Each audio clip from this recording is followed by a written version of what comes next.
Hello, everyone. Sorry about that. Little technical difficulty here. Had to restart my laptop. Anyways, welcome. Welcome to another edition to Creative Conversations with Heidi, me. Um, Before we begin, if you enjoy this episode, I want you to join my Creative Conversation newsletter. That way you get a recap, you'll get inspirational quotes, you'll get updates to my next podcasts, and and you'll always stay informed, and it would be just wonderful. And so the link is in the description, and just click onto that and it will guide you right to it, and then you'll get your newsletter straight into your email box. My next episode is Wednesday, July 1st. And that episode, we're going to be talking about crayons. So we're going to go right back into, as I said, that's the scavenger palette. And that's the scavenger palette episode. And we're going to be doing a lot of art, different, basic arts. And also, I'll be doing some demonstrations.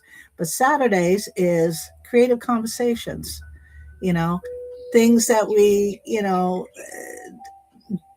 things that happen to us in our everyday art life. And whether we're new to it, whether we're, you know, starting out, or whether you have absolutely no idea what you're doing, or, you've been an artist for many years, this place is a welcoming place. So grab your coffee, grab your tea, grab your drink, wherever you are in the world, get comfortable, and let's spend some time talking about creativity. So if you're new here, my name is Heidi. I am a versatile self-taught artist. I am also a certified Zentangle teacher. I began my journey back in 2010. I have been doing art since I was a kid. I used to take cartoons and I used to mimic cartoons, draw them. The cartoons would be sitting there and I would actually mimic the cartoons perfectly onto paper. And that's when I started my journey, was when I was a kid. But I didn't actively become an artist or actively work on my craft until 2010, when I was taking care of my dad full time. My mission is very simple: to create a welcoming place where creativity unfolds naturally. It doesn't matter what kind of art you do, every art is art. It's beautiful. Whether it's a bunch of squiggly lines, it's abstract, it's beautiful, it's wonderful. Sometimes I do squiggly lines, hey, but everything is beautiful. So before we get started, I'd love to know, where are you joining me from? Where are you from in this whole the world? And I'm so glad you're here. Today's conversation has been on my heart for quite a while. I've titled it Busting the Art Store Illusion. Now, before anyone misunderstands me, I absolutely love art stores. I can spend hours in an art store. I can look at things, I can dream, I can do it all. Trust me, I love it. But and buying, beautiful, looking at the beautiful sketchbooks, rows of colorful paints, pens, pencils, every size imaginable, paper with every different texture, thinking, do I need it? Everything. It's inspiring. It really is. Being in an art store is inspiring. But over the years, I've noticed something. Sometimes the very place that's supposed to inspire us can unintentionally convince us that we need just one more supply before we're ready to create or improve our work. Guilty as charged here. I know this because I've experienced it many times, especially when preparing for an art show or doing art exhibits. There have been times when I've walked into the store thinking, if I just had that sketchbook, if I bought those paints, if I had that fountain pen, then my artwork would somehow become better.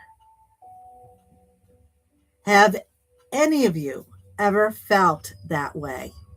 I think many of us have. Then something interesting happened. I'd bring those beautiful supplies home, set them on the shelf, and not use them. Why? Because suddenly they felt too nice, too expensive, too special. I didn't want to use them up right away. I didn't want to, have them.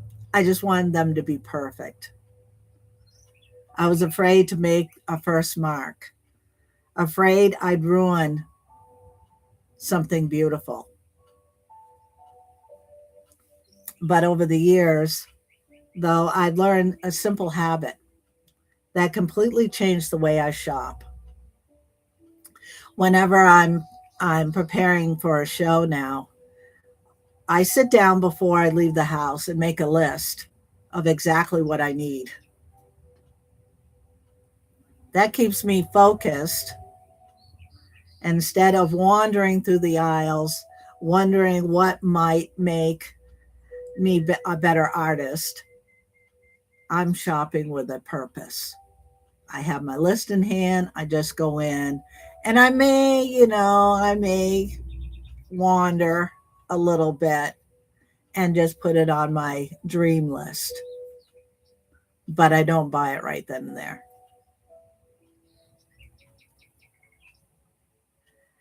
I still enjoy seeing all the beautiful supplies, and I do, but I've learned the difference between buying something because I truly need it or buying something because I think it will somehow make me more creative. So there's a difference. And I look at that. I look at everything. And that little change has saved me some money, reduced impulse purchases, and reminded me that creativity doesn't come from filling a shopping cart. It comes from putting a pen to paper. And that is where my scavenger palette on Wednesday podcast came into place, because with that, learning to go back to the basics and learning that, you don't need the bells and whistles to be an artist. All you need is what you have. And yes, if you're doing art shows, if you're doing something that you are selling, yes, you want to have you want to have products that are light fast. You want to have products that will, when you do a picture, that will last. A lot of these basic products, like a basic pen or a ballpoint pen, they do not have, they will not last. So, especially if you hang it up in by the window. So when you're selling, that's a difference. But when you're doing something creative, when you're practicing, when you are um, following somebody and you're practicing, use the basics, use what you have. Don't run out and buy expensive unless you know that's what you want to do. Unless you experiment first. And if that is the medium you want to pursue, then by all means do what you feel is right for you. But my philosophy is don't run out and buy what other people are using if you are not going to pursue that particular medium. if you're not going to continue with that particular medium. And that is just my advice. um, find what works for you and go with it. And that's really what's important. Just experiment with what you have, and then as you experiment, then you will know this product is best for you.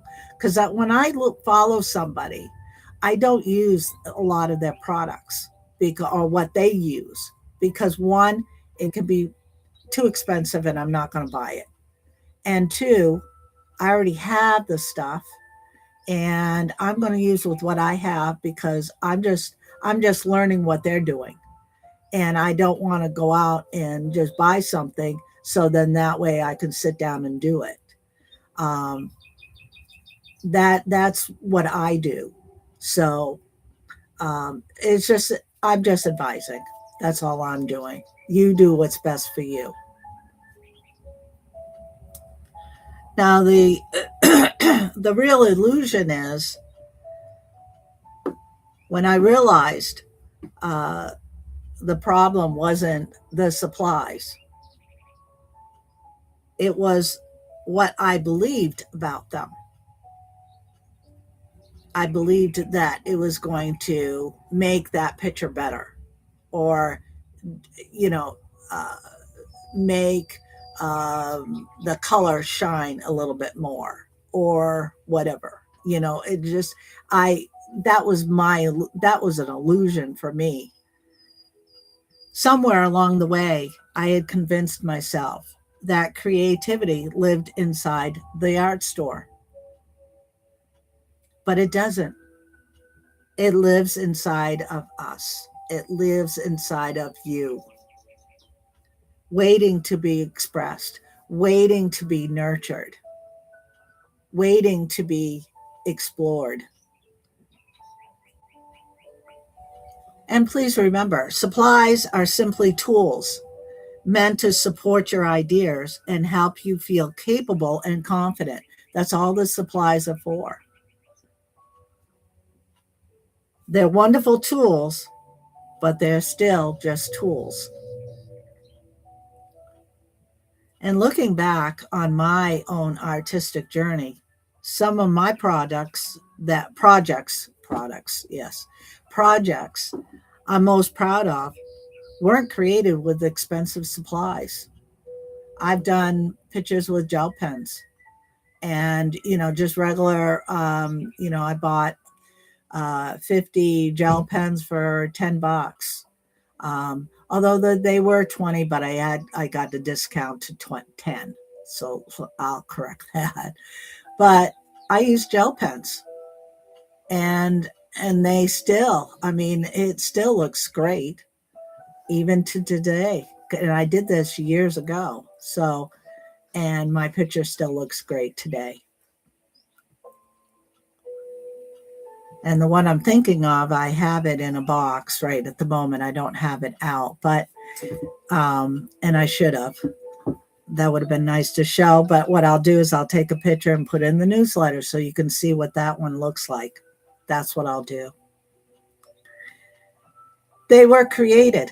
My projects were created. I just sat down in a library and just pulled out a gel pen and just created it. I was curious because I experimented and embraced the mistakes as an essential part of my growth. And some of my favorite drawings have been done with, as I said, gel pens, a ballpoint pen, and a piece of scrap paper, or even materials I found right outside in nature.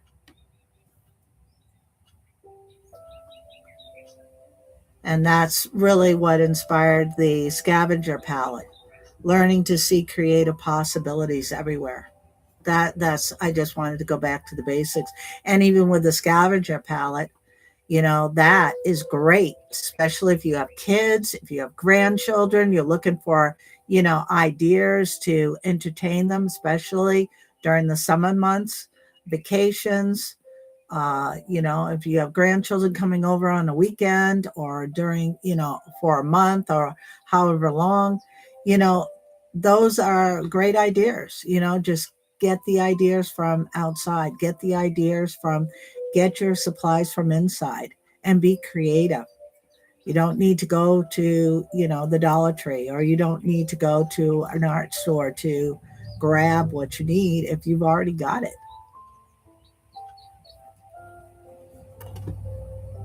And why does this matter? I wonder how many people have delayed becoming an artist because they believed they couldn't afford the right supplies, or because they thought they needed a massive studio, expensive paints, or professional brushes.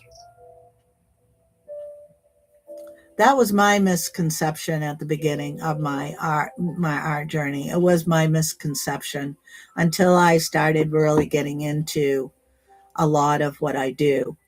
And once I got into it, I mean, I followed a gentleman one time that he had a different set of pastels, and I had basically the colored charcoal pencils. And I used that while I was following him, and I really liked the way it came out.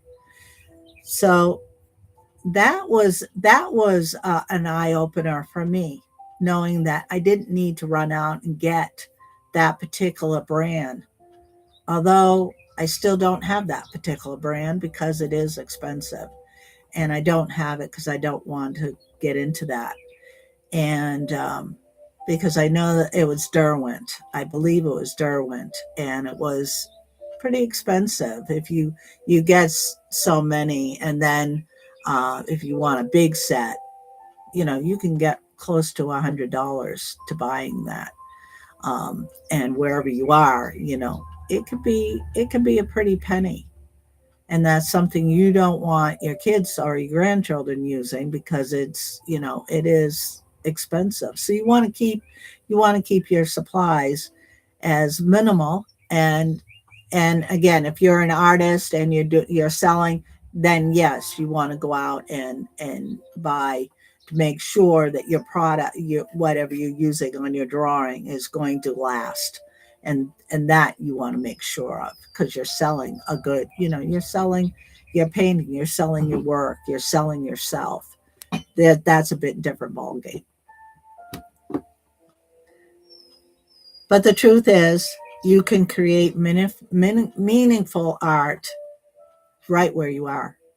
And that's what I've been saying, with what you have, without waiting for perfect conditions. I don't wait for perfect conditions. I just do it. I just pick up a pen and sit. I mean, I even take a pen and a notebook and when I have to go to the doctor's. And when you sit and you're waiting, I sit and doodle. I may even just use a pencil in my art book. I've done that too. Imagine how much creativity never gets shared because someone is waiting for the perfect moment to show it off, or feeling embarrassed. Never feel embarrassed about your artwork, because your artwork is beautiful no matter what. Your artwork is a reflection of you. It is your voice, not somebody else's voice. It is your voice.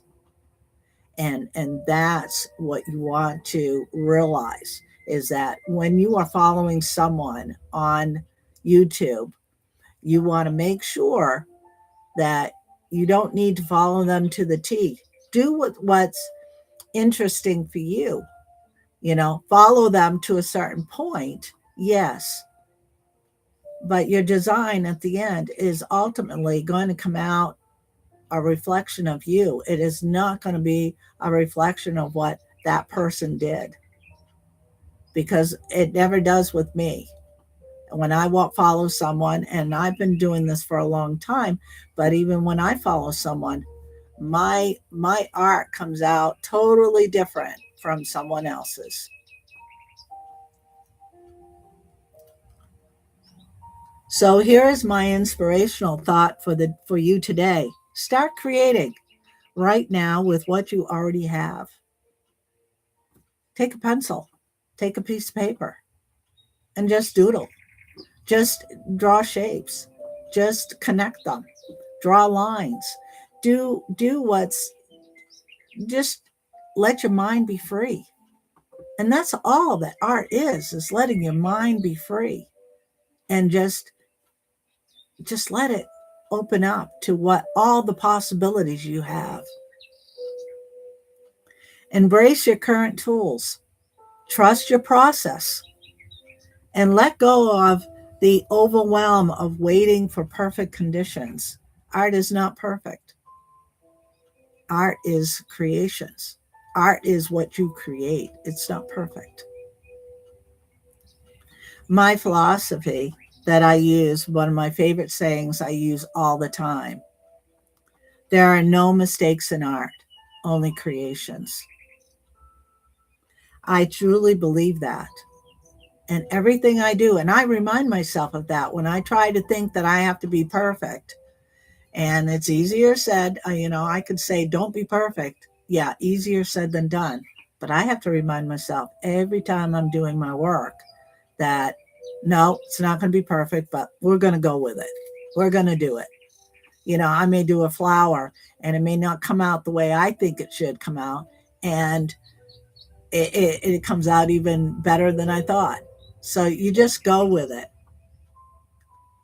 Every line teaches us something, whether it's a doodle, whether it's a shape, whether it's lines, do squiggly lines. One podcast, I even said that I shake. So when I shake and I need a squiggly line, by George, that really comes out pretty darn good. But I have to concentrate when I want a straight line. But, you just experiment. Every experiment helps us grow. Every time we sit down and do art, we get better and better and better at what we do. And we allow ourselves to open up to many possibilities. Every page is part of the journey. It is. Now, the picture behind me, oh, I'm going the opposite. The picture behind me with the woman, the woman it's a tree, but it's shaped as a woman. I've never done it on canvas before.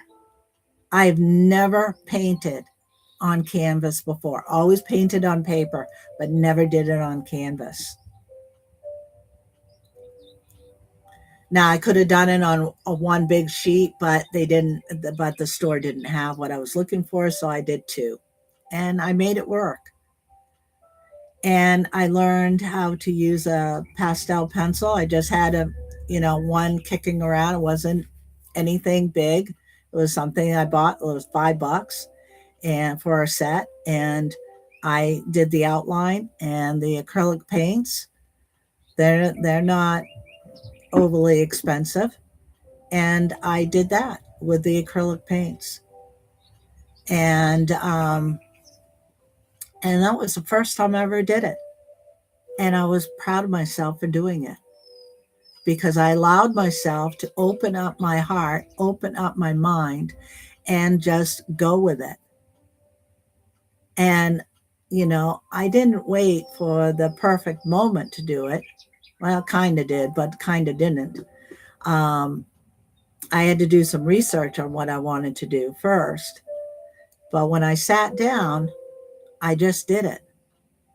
And that's not traced. That tree is not traced. I did it freehand. And I did that. One night I was watching a movie and I just put it up on my easel and I just did it freehand. And that's, this is what I'm talking about. Just take what you have and just go with it. That's my favorite picture. I'm not selling it for anybody. That's about me. And it's free spirit. That's what I call it, free spirit. And it's my creation. But I just wanted you all to realize that you can do it. You can do anything you set your mind to.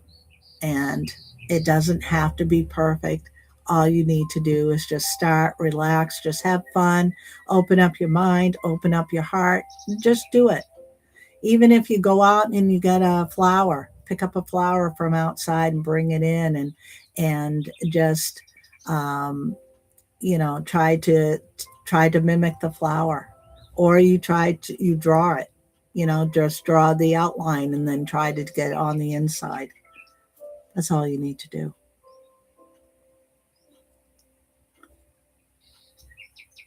Now I'd love to hear from all of you in the comments.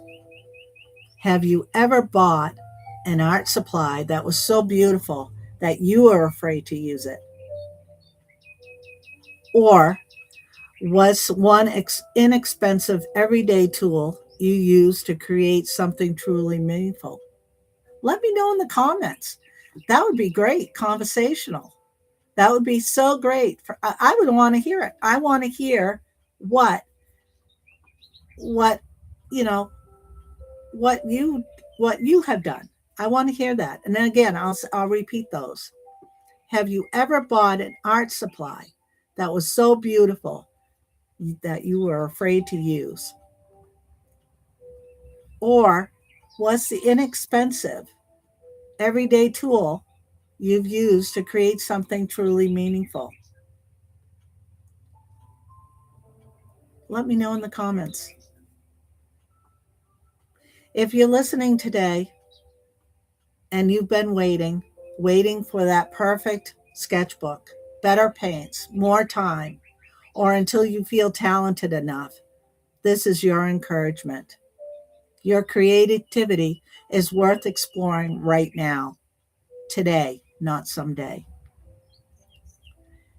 And I know there are those of you that probably think, oh, all I can do is a stick figure. Well, I've done stick figures. If you can draw a line, draw some shapes on that stick figure. Draw some lines in the center. Do some curved lines. That's creating art. When you're talking to somebody on the phone that's boring you to death, and you've got your pencil and you've got your paper or you've got your pen, all you're doing is squiggly lines and you're doing your drawing. So everybody has an artistic ability inside them. They just need to explore it. And taking that first step is incredibly freeing. Try it. You don't need to meditate. You don't need to do anything prior to. Sit down, take a pen, take a pencil. If you're afraid of making mistakes, take a pencil, take a piece of paper, and just draw shapes, draw lines, draw squigglies, draw whatever. And then connect it. It can be goofy, it can be wonderful. It doesn't have to be perfect. It could be abstract, and abstract is beautiful art. Thank you so much for spending this time with me this morning. It's been wonderful. Now, next Wednesday's podcast, I will be talking about crayons, giving a little history behind it and demonstrating how to overlap the colors. Those waxy crayons, I love using them. You don't have to be a kid to be using crayons. And I just hope that you can join me and pull out your crayons and do the same and just join along with me. I truly appreciate every one of you. If you would like to continue these conversations, I'd love to invite you to click the link below and subscribe to my newsletter. That's in the click the link that's in the description in my and then subscribe to my newsletter. It's free. It's free. The newsletter is free. There's no charge, no nothing. And join my art community. Well, you receive episode recaps, creative inspiration, and updates from our community, because the best conversations don't end when the audio stops. So remember, let me know in the comments about your experiences going to the art supply store. Let me know how you can go in and let me know if you're one just like myself that goes in and wanders for hours and wishing and hoping or even buying. Or have you ever bought something expensive? Let me know in the comments. I'd love to know. I'd love to hear from you. Until next time, remember there are no mistakes in art, only creations. And creativity unfolds naturally, one step and one line at a time. Goodbye.